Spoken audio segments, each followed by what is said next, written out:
Welcome to Cancer Grace. I'm Ramy Sedhom, a medical oncology fellow at Johns Hopkins, and we are grateful to have with us Dr. Petros Grivas here for our bladder cancer series. Dr. Grivas is a medical oncologist at the Fred Hutch and clinical director of the GU program. Thank you, Dr. Grivas, for being with us. Thank you so much, Ramy, for having me, and congratulations for doing this series. Thank you. So let's just dive right into it. So first, how do we define muscle invasive bladder cancer?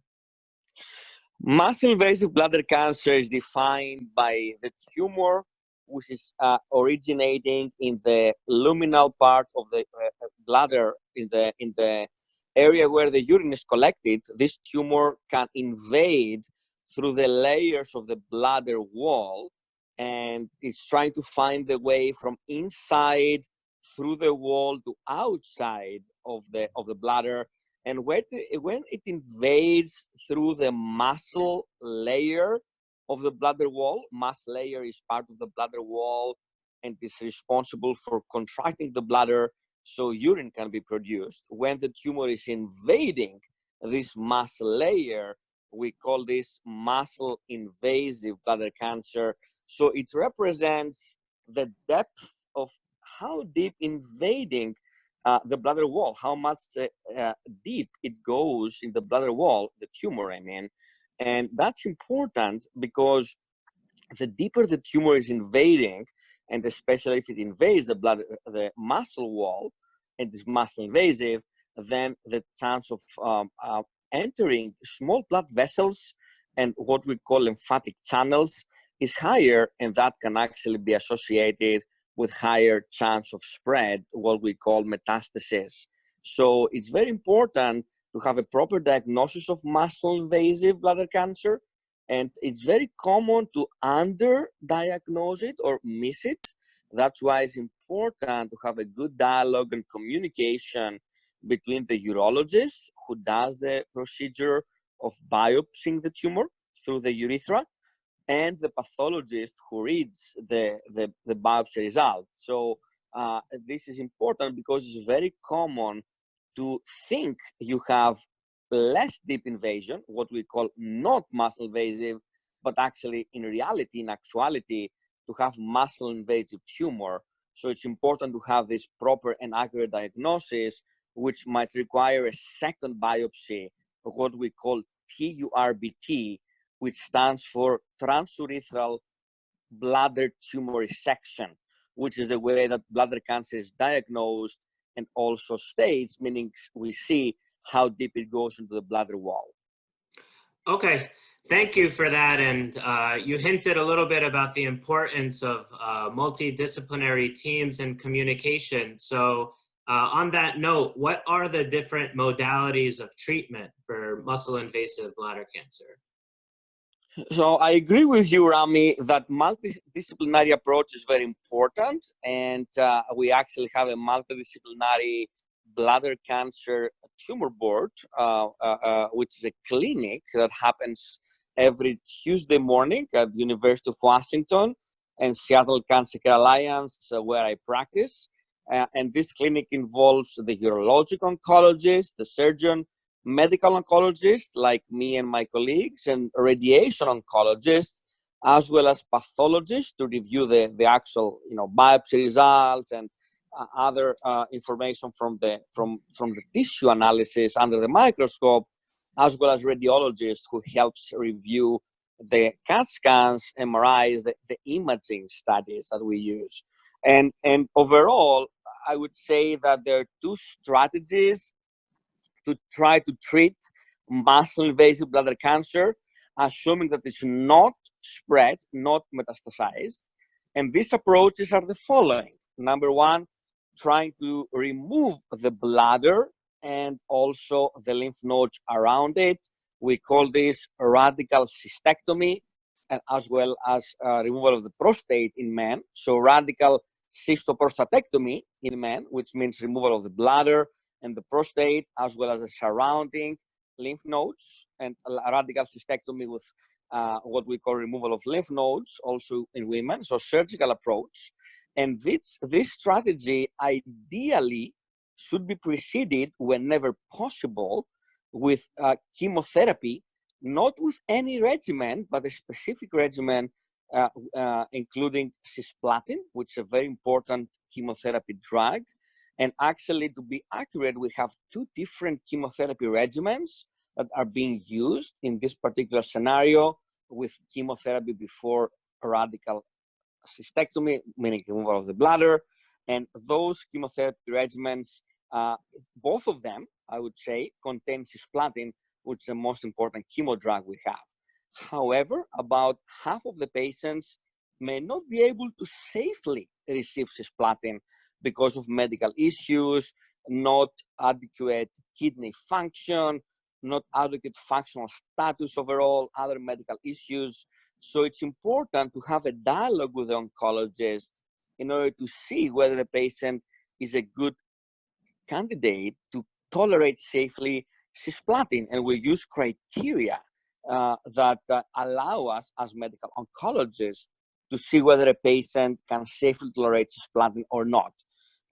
So the first approach, to summarize, is removal of the bladder, and we call this radical cystectomy. We should not do partial cystectomies. This is important. We mean that we have to take the entire bladder. That's an important point that the patient should know. There are very, very few exceptions in that, sometimes a partial cystectomy can be done in very unique scenarios, but the right answer is it's a radical cystectomy. The entire bladder has to go with the lymph nodes, and ideally, if we can, in specific occasions, we give cisplatin-based chemotherapy, one of the two regimens I mentioned before. Overall, the second approach that about 1 out of 5 patients may be a good candidate for, an ideal candidate for, is what we call bladder preservation. Bladder preservation is an attempt to try to keep the bladder in place instead of removing it. And bladder preservation is achieved or attempted with what we call a maximum or optimal TURBT. TURBT is what we called before resection of the tumor through the urethra from the urologist to adequately diagnose and stage the cancer, followed by chemotherapy plus radiation at the same time, so concurrent chemotherapy and radiation. And as I mentioned, not everybody is a great candidate to attempt bladder preservation, but it's an important discussion to see which patients may be a good candidate for that. There are good candidates for that. As I mentioned, some patients may not be ideal candidates, but at the same time may not be good candidates for radical surgery. So they may kind of default to that option of bladder preservation because they're not good, I would say, candidates for surgery, because surgery may be too risky for a few patients because of frailty and other medical issues. So these are, thus, I think, to your point, a great example of how important is this multi-specialty bladder cancer clinic, like the one we have at the University of Washington and Seattle Cancer Alliance and other areas, where the medical oncologists, radiation oncologists, urologists, pathologists, radiologists sit down together to discuss what is the best approach for this individual patient based on other medical issues, based on functional status at that particular time point, and choose between these two generic approaches: removal of the bladder with or without preoperative chemotherapy before surgery, if possible, or attempt for bladder preservation in those who are good candidates for that, based on the overall characteristics of the tumor, as well as other medical issues, etc. Okay, perfect. So thank you for walking us through that. The last question that we'd like to ask, we both know a very common question in any medical oncology clinic is whether there's a role for immunotherapy. So at this time, what is the understanding of either the efficacy or where is immunotherapy with regards to muscle invasive bladder cancer?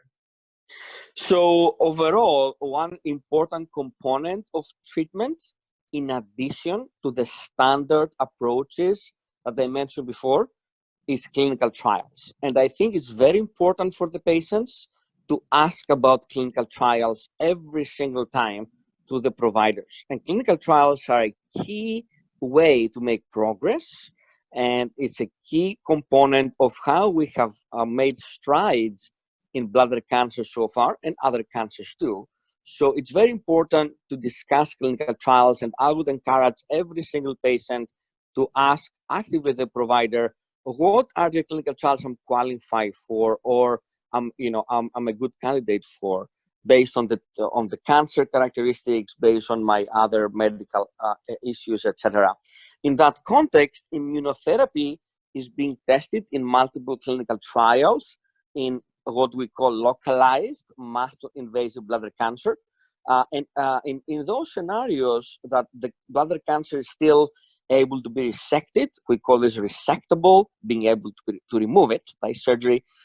Localized, meaning not spread, bladder cancer, that's muscle invasive, as we defined it before. In this scenario, immunotherapy is still experimental.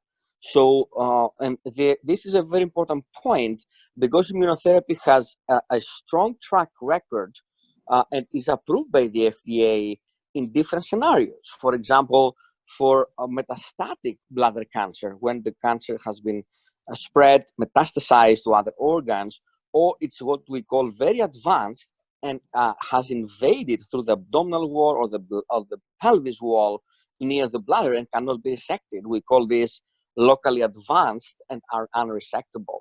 In those scenarios of metastatic and advanced unresectable bladder cancer, the FDA has approved immunotherapy with specific indications that can be discussed with individual patients. There is also a different indication by the FDA for earlier, what we call non-muscle invasive bladder cancer, where the bladder cancer is still in early superficial layers of the bladder wall, has not invaded yet the muscle layer, and has been not responsive to the treatment with BCG, which is given through installations inside the bladder. We call this BCG unresponsive non-muscle invasive bladder cancer. And in those patients, the right treatment is radical cystectomy, removing the bladder. But some patients may not be able to get the cystectomy done because it's not safe for them, or they may still refuse it despite being the right thing in those cases of BCG unresponsive non-muscle invasive bladder cancer. But in this scenario, immunotherapy has also an indication in specific patients. So you can see that immunotherapy has some approvals by the FDA in kind of an earlier stage and the kind of a later stage. But in this particular scenario of localized resectable muscle invasive bladder cancer, is still experimental, and there are multiple clinical trials that are being done testing the combination of chemotherapy plus immunotherapy in those who are fit enough to get cisplatin, and also immunotherapy alone in combinations of immunotherapy for those who may not safely tolerate cisplatin.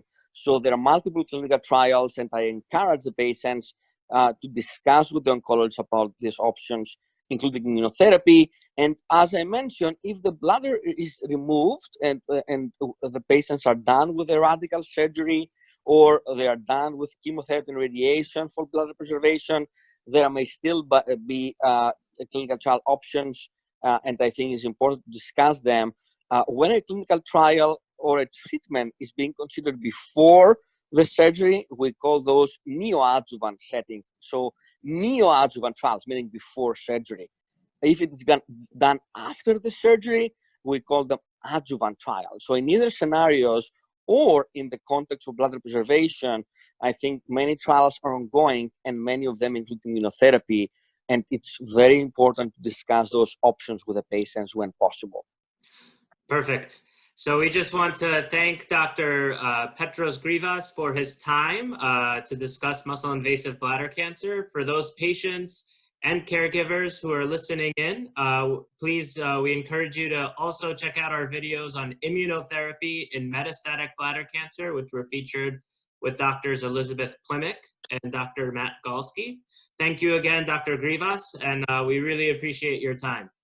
I appreciate you having me. And the last thing I would say, it's a wonderful organization out there. called Bladder Cancer Advocacy Network, BCAN. It's a great resource for the patient. It's led by patient advocates. BCAN is involved in research, is funding research, is involved in policy advocacy, and can connect patients with each other. So it's important to be a resource available to patients, and has an even nice clinical trial dashboard that look at different clinical trials that we discussed before. It's a great conduit and venue for patients to get information. So BCAN, Bladder Cancer Advocacy Network, among other great resources that are out there for the patients, other resources as well. Perfect. Thank you for that. We hope you have a wonderful day. Thank you. All right, take care.